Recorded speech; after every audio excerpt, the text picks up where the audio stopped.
요한계시록 22장 우리 마지막 20절 21절 두 절 말씀만 읽겠습니다. 20절 21절 함께 읽습니다. 이것들을 증언하신 이가 이르시되 내가 진실로 속히 오리라 하시거늘 아멘. 주 예수여 오시옵소서. 주 예수의 은혜가 모든 자들에게 있을지어다. 아멘. 네, 오늘 이 새벽 함께 깨어 기도하시는 모든 분들에게 우리 주님 예수 그리스도의 은혜가 모든 분들에게 함께 하시길 축복합니다. 다시 오실 주님을 기다리는 우리 그리스도인의 삶, 종말론적인 긴장감을 가지고 살아야 된다라고 말씀을 드렸는데, 앞에서는 첫 번째 말씀을 소중히 여겨야 된다. 하나님의 말씀을, 생명의 말씀을 소중히 여겨야 된다. 두 번째는 하나님만 경배하는 삶. 끊임없이 사탄은 우리에게 칭찬과 우리를 높여주는 그런 사람들을 통해서 결국은 하나님의 영광의 자리에 우리가 앉아버리는 어처구니 없는 그런 실수를 우리가 저지르게 그렇게 사단은 조장을 하려고 한단 말이에요. 그럴 때 끊임없이 우리는 낮아지고 물러나서 하나님이 받으셔야 될 영광의 자리를 우리가 대신 꿰차는 일이 없이 오직 하나님께만 영광 드리는 삶이 돼야 된다. 오늘 마지막입니다. 오늘은 마라나타의 정신으로 살아야 된다. 아멘. 주 예수여 오시옵소서. 이것이 오늘 우리가 이 종말론적인 그러한 긴장감을 가지고 사는 마지막 삶의 태도입니다. 12절 말씀에 보면 보라 내가 속히 오리니 내가 줄 상이 내게 있어 각 사람에게 그가 행한 대로 갚아주시리라. 여러분, 우리가 당하는 고난, 이 요한계시록의 상황 가운데 이 요한계시록의 원독자들, 즉 사도 요한이 이 요한계시록을 썼을 때 가장 먼저 1차 독자들이죠. 읽혔던, 가장 먼저 요한계시록을 읽었던 그런 원독자들의 상황 아시는 것처럼 90년대 도미티안 황제의 박해 가운데 핍박받고 고난받던 그러한 우리 초대교회 선배들이었습니다. 고난이라고 하는 것은 상대적입니다. 무슨 얘기냐면 나에게는 별로 별스럽지 않은 일인 것 같지만, 고난이지만 나에게는 별스럽지 않다고 해서 그 고난이 다른 사람에게 똑같은 건 아니잖아요. 내가 나에게는 별스럽지 않고 별로 괜찮아 하는 고난이지만 어떤 사람에게는 죽을 만큼 힘든 고난일 수 있거든요. 지금 이 요한계시록을 받아든 이 원독자들의 고난은 객관적으로 봤을 때 이건 어마무시한 겁니다. 예수를 믿는다는 것 때문에 경제적인 불이익과 사회로부터 왕따를 당하고, 그리고 심지어는 짐승의 밥이 되고 십자가에 매달리고, 우리가 상상할 수 없는 어마무시한 그러한 고난의 지금 상황 가운데 있어요. 그러면은 그걸 보면서 그렇게 말할 수 있잖아요. 이런 거에 비하면 또 사실 우리가 당하는 고난은 별거 아닙니다. 이렇게 말할 수 있잖아요. 근데 그렇게 말할 수 없다는 거예요. 이 당시에 이 당했던 원독자들의 고난이 분명히 엄청난 고난이지만, 오늘 우리가 살아가는 오늘 우리가 우리의 삶의 현장에서 예수님을 믿는다는 이유 때문에, 믿음 때문에 당하는 고난이 있잖아요. 근데 그 고난도 옛날에 우리 이 당시에 당하던 그런 이 선배들의 고난에 비하면 아무것도 아니고 별스럽지 않다라고 절대로 말할 수가 없는 거야. 왜냐하면 고난은 다 상대적이기 때문에. 오늘 우리가 당하는 고난도, 각자의 삶에서 당하는 고난도 어찌 보면 죽을 만큼 힘든 그런 고난일 수 있죠. 근데 이런 어떤 이 모든 고난은 사실 그냥 다 힘든 거예요. 우리가 막말로 군생활하면 전방에서 군생활하든 후방에서 군생활하든 군생활하는 것 자체가 힘들다고 얘기하는 것처럼, 이 고난이 객관적으로 힘들다, 어떤 객관적으로 봤을 때 고난이 조금 덜하다, 이런 차원을 떠나서 모든 고난은 힘이 든 거예요. 어려운 겁니다.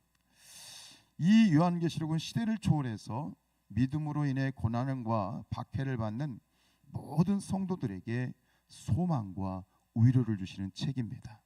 이걸 분명히 아셔야 됩니다. 요한계시록은 우리에게 공포를 주거나 두려움을 주거나 무서움을 주는 책이 아닙니다. 절대적으로 요한계시록은 소망의 책입니다. 인내의 책입니다. 위로의 책입니다. 그러면서 이 요한계시록에서 말하는 것은 이 땅에서 당하는 고난, 우리가 당하는 고난이 없어진다거나 이 고난이 사라질 거라고 말씀하지 않습니다. 요한계시록에서 얘기하는 고난을 당하는 그러한 직면한 성도들에게 주시는 약속은 뭐냐면, 말씀은 뭐냐면 싸워 이기라는 겁니다. 그리고 이기는 자에게는 상을 주실 것이다 라고 하는 거예요. 대안을 주시는 거죠. 우리가 어떻게 그러면 이 당하는 고난을 이길 것인가? 그것은 끊임없이 새 하늘과 새 땅을 바라보라는 거예요. 그것을 바라보면서 오늘 우리가 당하는 이 고난을 이기라, 인내하라, 이렇게 말씀을 하고 있는 거죠.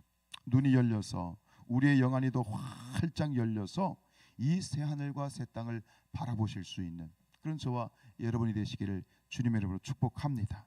죽음을 각오하고 끝까지 견디고 끝까지 이기는 것, 이것이 바로 이 다시 오실 주님을 기다리는 이 세 번째 마지막 신앙, 마라나타의 신앙이고 마라나타의 정신이다라고 하는 것이죠. 20절 우리가 읽었던 말씀, 이것들을 증언하신 이가 이르시되 내가 진실로 속히 오리라. 진실로 속히 오리라. 주 예수여, 아멘. 주 예수여 오시옵소서. 우리가 찬양도 부르지만 아멘 주 예수여 오시옵소서라고 하는 이 고백을 하게 되면 이 갑자기 막 가슴이 뜨거워지지 않습니까? 손님에게 두 주먹이 막 불끈 쥐어지지 않습니까? 이거죠. 이 고백만 해도 그냥 이 힘이 생기는 거죠. 하나님이 주시는 힘이죠. 끊임없이 이렇게 살아가라고 하는 것이죠.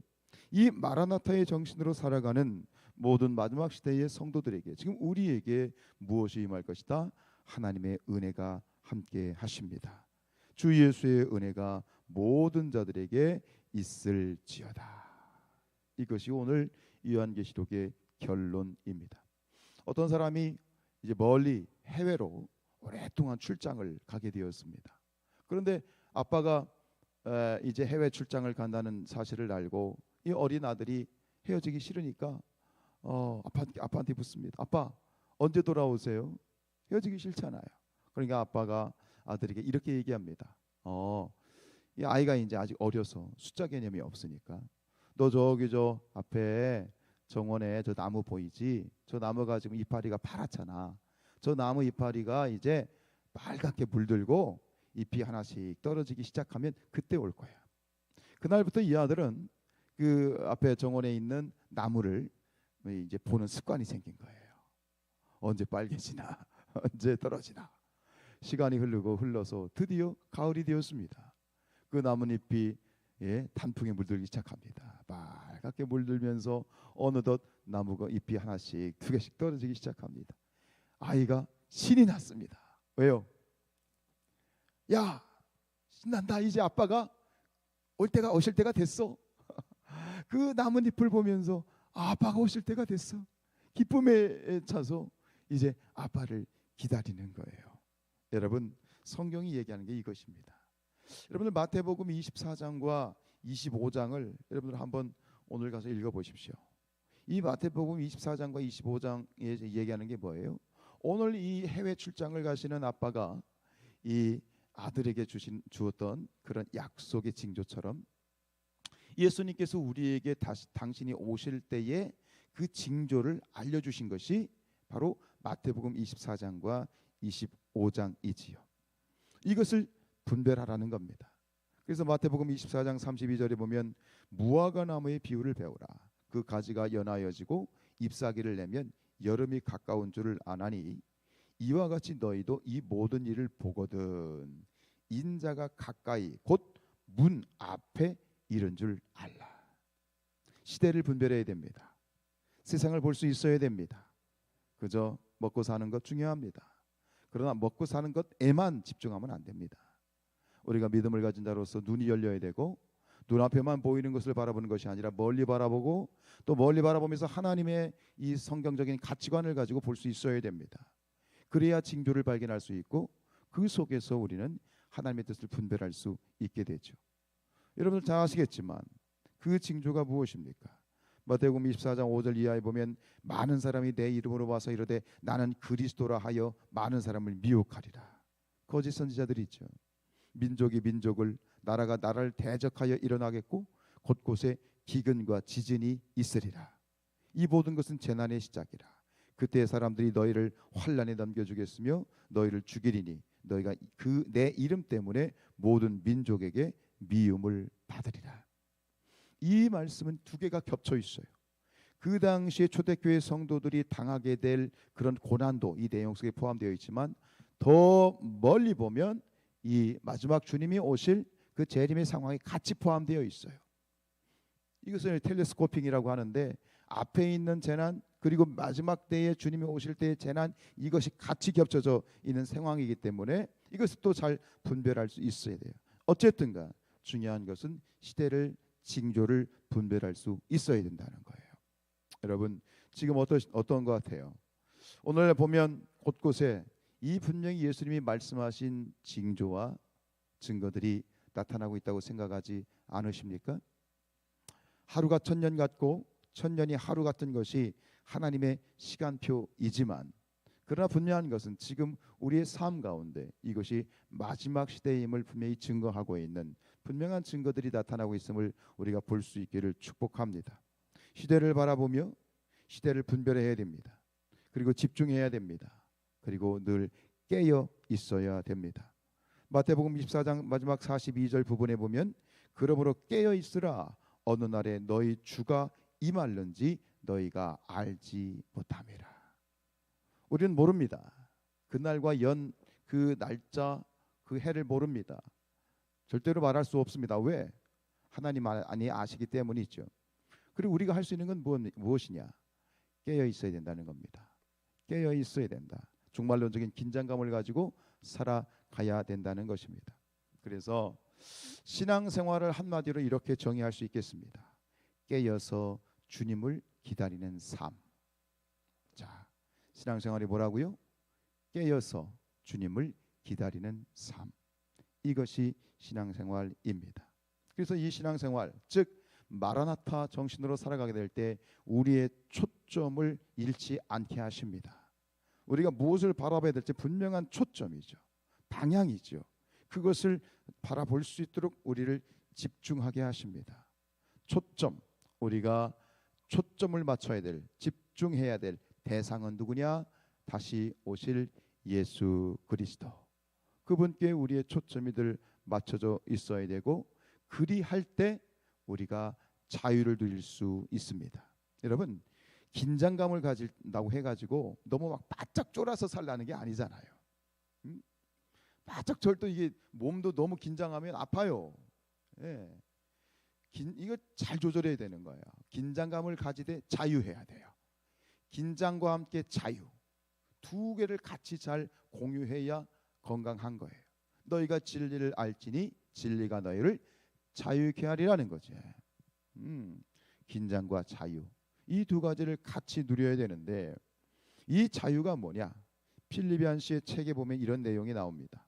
한 수도원에 여행객이 방문을 하면, 그 수도원에 여행객이 방문을 하면 이제 안내하는 수도사가 있을 것이 아닙니까? 그 수도사가 그 여행객에게 이렇게 인사를 안내를 한다고 합니다. 뭐 형제님 혹은 자매님, 필요한 것이 있으시면 무엇이든지 말씀하십시오. 제가 그것이 없이 사는 법을 가르쳐 드리겠습니다. 그렇게 얘기한답니다. 참 묘한 얘기죠.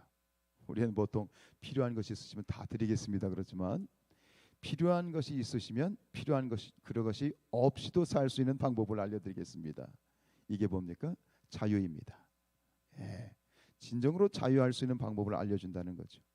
오늘 이것이 우리의 삶이 되어야 됩니다. 중요한 것이 무엇인지, 우리가 초점을 맞춰야 될 것이 무엇인지, 집중해야 되는 것이 무엇인지, 본질이죠. 우리는 비본질에 너무 마음이 빼앗겨 있습니다. 너무 세상 것에 마음이 빼앗겨 있습니다. 우리가 붙들어야 될 것, 붙들어야 될 분명한 본질을 붙드는 것, 그러나 그러면서도 동시에 그 가운데 세상에서 자유할 수 있는 삶, 이것이 오늘 이 마지막 때를 살아가는 마라나타의 정신이고 마라나타의 신앙입니다. 이것이 오늘 저와 여러분의 삶이 될 수 있기를 주님의 이름으로 축복합니다.